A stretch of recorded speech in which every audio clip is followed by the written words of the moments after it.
is the CEO, the new CEO of the new South African Airways, is with me now. John, I have said in the past that if you can't make money, South Africa, and if the only way South African Airways can survive is on government money, then it should be allowed to go and let somebody come in who can do it privately.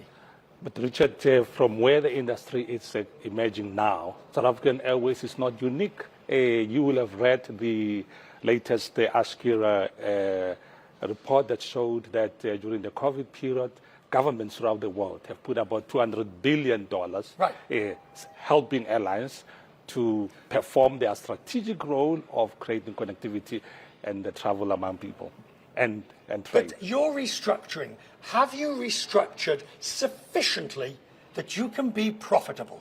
Absolutely.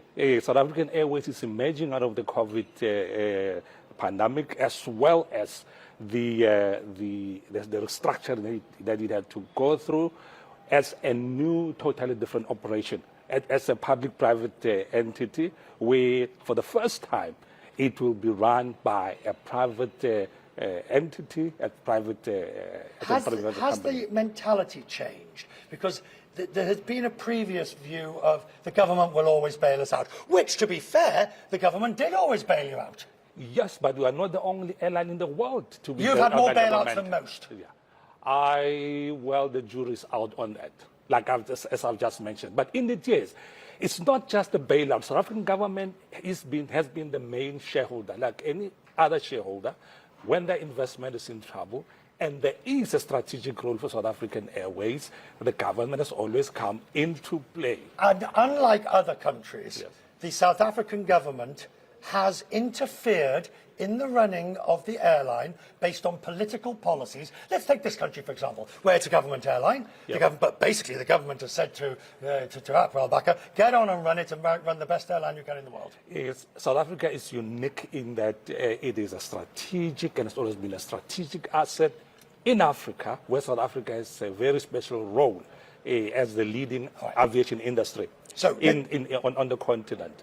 And the government has done what it has, but the mentality has changed. If the new SAA that we are leading is totally different. So tell me about the new SAA. What is going to be different? What's going to be different is that it's majority owned by a non-government entity. And secondly, it's an agile, stripped out airline with a focused strategy of unlocking the African market. Currently, Africa accounts for less than 2% of the global air travel industry. Okay? A lot of potential there. It has the youngest population in the world, a growing GDP, and South African Airways is poised to exploit that market. And we will come down to visit. Absolutely, and you are welcome, like we did last time in 2013. It was great. No, I've been since. I've been since 2013. Yes, you've been. But we will come back again. And please fly South African Airways. Of course we will.